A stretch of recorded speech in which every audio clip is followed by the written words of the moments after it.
Hello. Hmm.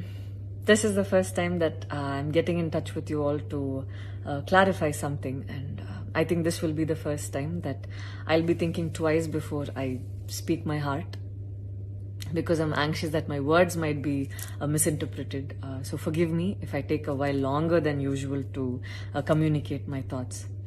And I'd like to do this in English.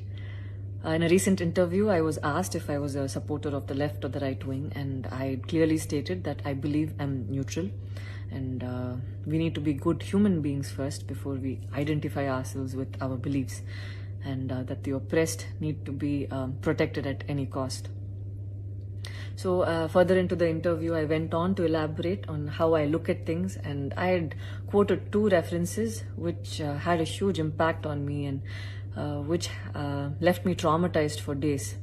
In fact, after I watched the film The Kashmir Files, I had the opportunity to speak with the director, and this was 3 months ago. I remember telling him that I was disturbed seeing the plight of the people at that time, and being someone that I am, I would never belittle tragedy like the genocide and the generations of people who are still affected by it. Having said that, I can never come to terms with the mob lynching incident that had taken place during our COVID times, because I remember seeing that video and being shaken for days. I believe that violence in any form is wrong, and violence in the name of any religion is a huge sin.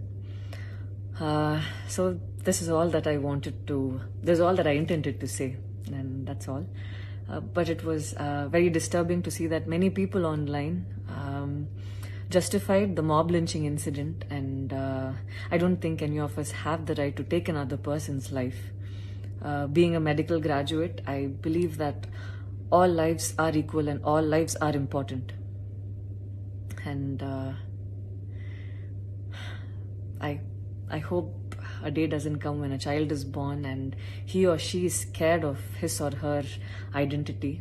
And I pray that we're not heading towards that, at least.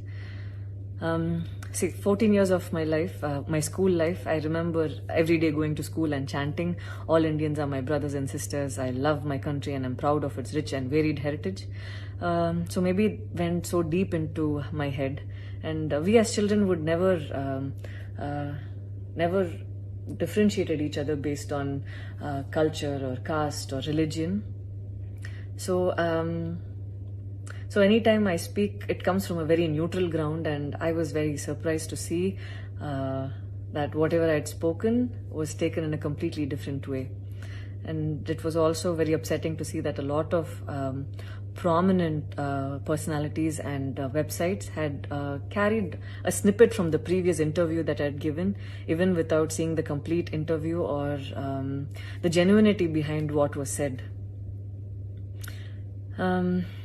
I would like to take this opportunity to thank the people who stood by me the last few days, because I remember feeling so alone and conflicted, wondering what I did wrong, and it was heartwarming to see that a lot of people raised their voice in support of me, and I felt like they knew me for who I am. So thank you so much for making me feel like I wasn't alone. So I wish you all happiness, peace and love. Thank you so much.